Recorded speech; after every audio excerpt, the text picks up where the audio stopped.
নমস্কার, BSG homeo desk থেকে বলছি। আমি ডাক্তার শ্রীমল কৃষ্ণ সাহা। এটি আমাদের 63তম এপিসোড। আজকের এই এপিসোডে আমি ক্যালক্রিয়া কার্ভের বাদবাকি যে পার্টিকুলার্সগুলোকে নিয়ে আলোচনা করব।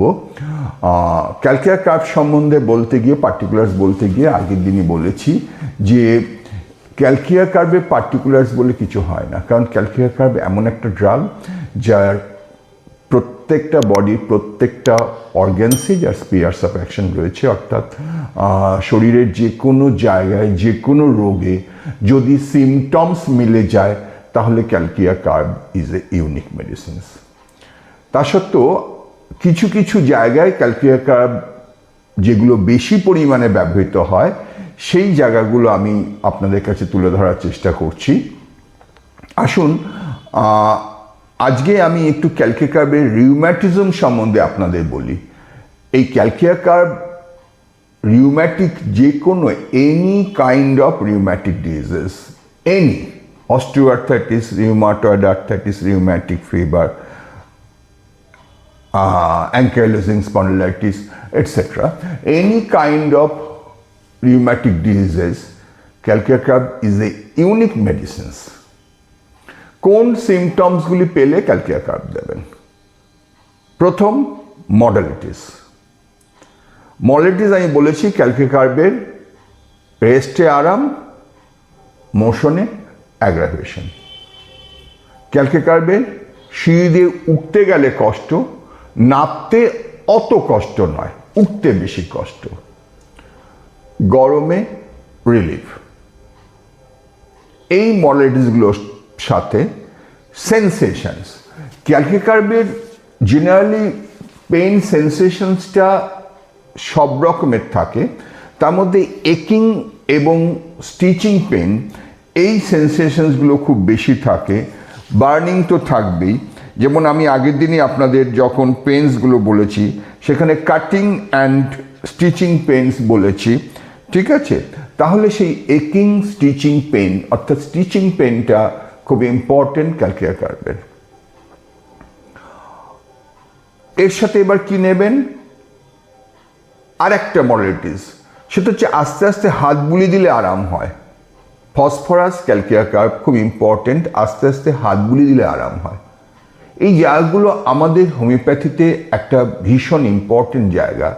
দেখুন, আমরা মডালিটিসের ওপর ওষুধ সিলেকশন করি, সেখানে এই যে আস্তে আস্তে হাত বুলিয়ে দিলে আরাম হচ্ছে, আমরা যখন বলেছি ফসফরাস, ক্যালক্রিয়া কার্ভ এরা ভীষণ ভালো ওষুধ, সাইলেশিয়া, কিন্তু আমি সবচেয়ে বেশি গুরুত্ব দিই ফসফরাসকে। আবার ছুতে পারে না, ছুতেই পারছে না, এত ব্যথা, তখন অবশ্যই আমরা আর্নিকাকে ভাববো, আমরা হিপারসালভকে ভাববো। আবার জেন্টলি, একটু হালকা চাপ, আস্তে জেন্টলি প্রেশার, একটু রাব, একটু আস্তে আস্তে টিপে দিলে আরাম পায়, আমরা মার্কসলকে ভাববো। আবার বেশ জোরের ওপর টিপে দিলে আরাম পায়, আমরা ম্যাকফস, কোলোসিন্থ এগুলোকে ভাববো। তাহলে এই জায়গাগুলো আমাদের একান্তই আমাদের হোমিওপ্যাথদের নিজস্ব জায়গা, এই জায়গাগুলো অ্যালোপ্যাথদের নেই। তাহলে এই যে জায়গাগুলো আমরা এইভাবে যদি ভাবতে পারি, আমি সবাইকে বলবো এইভাবে আপনার সিমটমসগুলোকে আপনি নিয়ে আসুন, দেখবেন ওষুধ সিলেকশন ঠিক হবেই হবে। একটি পেশেন্ট আমার কাছে, একটি মহিলা এলেন, অসহ্য ব্যথা, মানে হাতটা বলে ডান হাতটা আমি নাড়াতেই পারছি না, এত ব্যথা। তো হাজব্যান্ডকে বলি যে একটু টিপে দেবে, তা ডলে দেবে, সে তো বেশ জোরে জোরে ডলে দেয়। আমি বুঝতে পারি আমার ওপর যত রাগ আছে, ওয়াইফ বলছে, আমার ওপর যত রাগ আছে সব রাগগুলো সে আমার এই হাতের ওপর দিয়ে ফলাচ্ছে। তা ফলাক, কিন্তু ওই যে জোরে জোরে ডলে দেয় ডাক্তারবাবু, এটাতে আমার খুব আরাম হয়। আমি জিজ্ঞেস করলাম যে তার সাথে গরম বা ঠান্ডা কি দিলে একটু আরাম হয়? ডাক্তারবাবু, অবশ্যই যখন রান্না করি হাতটাকে এই উনুনে ওভেনে গরমের সামনে একটু রাখলে একটু বেশ ভালো আরাম হয়। তাহলে ম্যাকফস, এই যে সিমটমস, অর্থাৎ রোগী কি দিচ্ছে, কোন সিমটমসটা দিচ্ছে, তাহলে ক্যালক্রিয়া কার্ভের আমরা কি বললাম? তার মোশন অ্যাগ্রাভেশন, সিঁড়ি দিয়ে উঠতে গেলে অ্যাসেন্ডিং স্ট্যায়ার্সে তার অ্যাগ্রাভেশন, আর অ্যাবসলিউট রেস্টে তার অ্যামিলিয়েশন, আর কি বললাম তার জেন্টলি আস্তে আস্তে হাত বুলি দিলে তার আরাম হচ্ছে, খুব আস্তে আস্তে হাত বুলি দিলে আরাম হচ্ছে। আর কি বললাম, অনেক সময় আমরা জিজ্ঞেস করি আচ্ছা পূর্ণিমা অমাবস্যা কখন ব্যথায় বাড়ে, এই জায়গাটা আবার দরকার হয়ে পড়ে। যদি পূর্ণিমায় ব্যথাগুলো বাড়ে তখন আমরা কিন্তু ক্যালকিয়া কার্ভ ভাবি, আবার উল্টো দিকে যখন অমাবস্যায় ব্যথাগুলো বাড়ে তখন আমরা সাইলেশিয়া ভাবি। বা অনেকে বলেন যে একাদশী থেকে ব্যথাগুলো বাড়ছে, তখন আমরা জিজ্ঞেস করি যে কোন একাদশী, শুক্ল একাদশী না কৃষ্ণ একাদশী, অর্থাৎ অমাবস্যা কৃষ্ণ একাদশী, সরি কোন একাদশীতে বাড়ছে। অর্থাৎ এই যে পূর্ণিমার একাদশীতে বাড়া, এই বৃদ্ধিটাকে যদি আমরা পাই তাহলে আমাদের শুক্লা একাদশী যেটা আমরা বলছিলাম, তাহলে আমাদের ক্যালকিয়া কার্ভ সিলেকশন করতে সাহায্য হয়। তার সাথে এবার জেনারেটিসগুলো নিতে হবে। কীরকম, সে চিলি পেশেন্ট, তার হাত পায়ের তলা ঠান্ডা, তার ঘাম প্রচুর হয় আপার পার্ট অফ বডিতে বা একটা সিঙ্গেল পার্ট অফ দি বডিতে, অথবা শুধু মুখে, তার খিদে নেই, খেতে বসে সে অনেকটা খেতে পারে, আবার অনেক খিদে ভালো খিদে থাকে, খিদে পেলে চেপে রাখতে পারে না, তা সে খাবারটা ঠান্ডা পছন্দ করে, সে ডিম টক বেশি পছন্দ করে। অর্থাৎ এই জায়গাগুলোকে, তার সাথে তার সেন্টিমেন্ট খুব বেশি, সে slow in activities, low and sluggish in activities, এই যে জায়গাগুলোকে, এইগুলোকে এক জায়গায় করুন। অর্থাৎ এই কিছু প্রেসক্রাইবিং সিমটমসগুলো এক জায়গায় করুন এবং দেখুন রুগী কোন সিমটমসগুলোর ওপর রুগী খুব জোর দিচ্ছে। ওই জন্য কেস টেকিংটা রুগীর কাছ থেকে শোনা, রুগীর মুখ থেকে শোনা আমাদের ডাক্তারদের কাছে এত কেন বেশি দরকার হয়। আমরা তো রিপোর্টসের ওপর ওষুধ দিতে পারি না। আমরা রিউমাটয়েড আর্থ্রাইটিস বললে আমরা ক্যালকিয়া কার্ভ দিতে পারবো না, কিন্তু যে রিউমাটয়েড আর্থ্রাইটিসের এই জাতীয় সিমটমসগুলো থাকবে তাকে আমরা ক্যালকিয়া কার্ভ দিতে পারবো। অস্টিও আর্থ্রাইটিস, আজকের দিনে অস্টিও আর্থ্রাইটিস প্রচুর দেখতে পান, এবং এই অস্টিও আর্থ্রাইটিস যখন নি পেনটা রুগীরা একদম ক্লাসিক্যাল বলে, সিঁড়িতে উঠতে ডাকতেও বড্ড কষ্ট, নাপতে অত কষ্ট নয়, তখন আমরা ক্যালকিয়া কার্ভ ভাবি। তার সাথে আবার সেই হাত পা তলা ঠান্ডা ভেজা, প্রচুর ঘাম, এটসেট্রা এটসেট্রা। এই জায়গাগুলোয় full moon aggravation, stitching cutting pain, এই যে জায়গাগুলো একিং পেন, এইগুলোকে সব এক জায়গায় করতে হবে। এবং সবগুলো তো পাবেন তা তো হতে পারে না, একটা রুগী সবগুলো বলবে তা তো হতে পারে না। তাহলে যে কটা সেই রুগীটা বলছে, আর আমার দরকার তো বাপু 4টে জেনারেলাইটিস, 3টে স্ট্রং জেনারেলাইটিস যথেষ্ট আমার প্রেসক্রিপশন করার জন্য। আমি বারবার বলি আনকনপিকুলার তো সবসময় পাওয়া যায় না, এই স্ট্রং জেনারেলাইটিস যে প্রেসক্রাইবিং সিমটমসগুলো আমি ক্যালকিয়া কার্ভে আপনাদের বলেছি, তার মধ্যে থেকে আপনি 3টে ম্যাক্সিমাম 4টে, তার বেশি পাওয়া যায় না জেনারেলি, তো পেলেই যথেষ্ট আমার ক্যালকিয়া কার্ভ দেওয়ার জন্য। আসুন ক্যালকিয়া কার্ভের, আমরা যখন আর্থ্রাইটিস বললাম, ক্যালকিয়া কার্ভের স্কিন ডিজিজ, যে কোনো রকমের skin disease, dermatitis,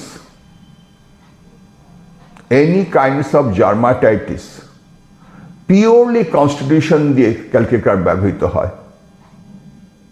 specific skin symptoms আমরা নিই না, কিন্তু স্কিন ডিজিজটার এই জায়গাগুলোয় সিমটমসগুলির সাথে আমরা তার জেনারেলাইটিসকে মেলাই এবং মিলিয়ে ক্যালকিয়া কার্ভ দিলে অনেক সময় ক্যালকিয়া কার্ভ ভীষণ ভালো একা ক্যালকিয়া কার্ভই কেসটাকে দাঁড় করিয়ে দেয়। আসুন, যে কোনো growth, any growth in the breast of female or in any other parts of the body, যে কোনো cystic growth or benign growth অথবা ম্যালিগন্যান্ট গ্রোথ, আমরা ক্যালকিয়া কার্ভ দিই স্পেসিফিক্যালি এই সিমটমসগুলোর উপর বেস করে, তার জেনারেলাইটিসগুলোকে ফলো করে, যার জন্য যে কোনো পার্টিকুলারসে যখন এই জেনারেলাইটিসগুলোকে আমরা পাবো তখন আমরা ক্যালকিয়া কার্ভ এর কথা ভাববো। আবার যেমন আমি গত এপিসোডে বলেছি যে আমি ক্যালকিয়া কার্ব একদম স্পেসিফিক্যালি এই জায়গাগুলো দিই। যেমন ইনফার্টিলিটিতে প্রথমেই মেনস্ট্রুয়েশন রেগুলারিটির জন্য আর কোথাও কিছু সমস্যা নেই, আমি ক্যালকিয়া কার্ব 1 এর কথা বলেছি। যেমন বলেছি যে কনসিভ করার পর আমি প্রথম ক্যালকিয়া কার্ব 30 বা 200 দিই, যে ফিটাসটা ঠিক মতো গ্রোথ হওয়ার জন্য তার ক্যালসিয়াম, ফিটাসটার মধ্যে ঠিক মতো ক্যালসিয়াম অ্যাসিমিলেশন যাতে হয়, এই জায়গাগুলোকে ভেবে নিয়ে আমি দিই। অর্থাৎ যেখানে আমি দেখি যে এই ক্যালসিয়ামটা খুব দরকার বডিতে, এবং ক্যালসিয়াম দেখুন আমাদের সরাসরি কোনো ক্যালসিয়াম নেই, আমরা ক্যালকিয়া কার্ব দিলে Calcarea carb helps to assimilate the calcium. Calcarea carb ক্যালসিয়ামকে ঠিক মতো শরীরের প্রত্যেকটা কোষে পৌঁছে দিতে সাহায্য করে বলে আমার বিশ্বাস, যদিও আমি সেইভাবে এটাকে সিমটোমেটিক্যালি আমি এটাকে প্রুভ করতে পারবো, কিন্তু এক্সপেরিমেন্টালি আমি পারবো না। এবার যেটা বলি যে মেন্টাল প্রবলেমস, যে কোনো mental disease, bipolar disease, schizophrenia,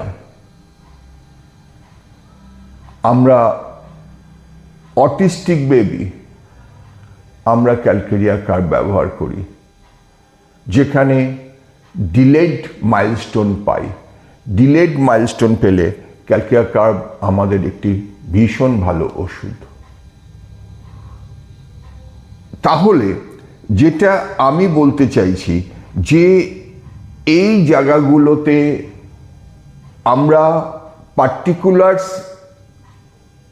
যে কোনো পার্টিকুলার্স হোক, যদি জেনারেলাইটিস মেলাতে পারি তাহলে মাথা থেকে পা পর্যন্ত যে কোনো অর্গ্যানসের যে কোনো রোগে আমরা ক্যালকিয়া কার্ব দেব। দরকার আমাদের এই পার্টিকুলার্স, এই জেনারেলাইটিসগুলো, অর্থাৎ প্রত্যেকটা ডিসচার্জ তার টিপিক্যাল নেচারটা ক্যালকিয়া কার্বের মধ্যে যেটা আছে সেইটা আপনি দেখে নিন। Menstruation early, stool have to be removed mechanically বা আমরা বলেছি আঙুল প্রয়োগ করে। Thirst profuse, desire sour excessive, egg, desire cold food, cannot tolerate appetite, prodigious appetite or no appetite, but when going to eat he or she can able to eat much. নিজের মতো করে এই জায়গাগুলো রেডি করুন, দেখবেন ক্যালকিয়া কার্বের তথাকথিত particulars বলে লিটারেচারে লেখা নেই, অথচ জেনারেলাইটিস ফলো করে আপনি ক্যালকিয়া কার্ব দিতে পারছেন। তার সেন্টিমেন্ট, তার স্লো অ্যান্ড স্লাগিশনেস, তার নিজের সেলফ যে একটা বাংলায় কি বলা যায়, যে আত্মসম্মান, তার নিজের যে আত্মসম্মান বোধ, হ্যাঁ, সেলফ রেসপেক্ট, আত্মসম্মান বোধটা, সেই জায়গাটায় সে খুব স্ট্রং থাকে। এবং এইগুলো হারালে তার মধ্যে একটা ডিপ্রেশন আসে। ওই জন্য এই জায়গাগুলোকে যদি খুব ভালো করে এই মাইন্ড এবং ফিজিকের সিমটমসগুলোকে ভালো করে আমরা নিতে পারি, তাহলে Calcarea carb is a unique medicines. যে কোনো জায়গায়, শরীরের যে কোনো জায়গায় ক্যালকিয়া কার্ব ভীষণ ভালো ওষুধ। ধন্যবাদ।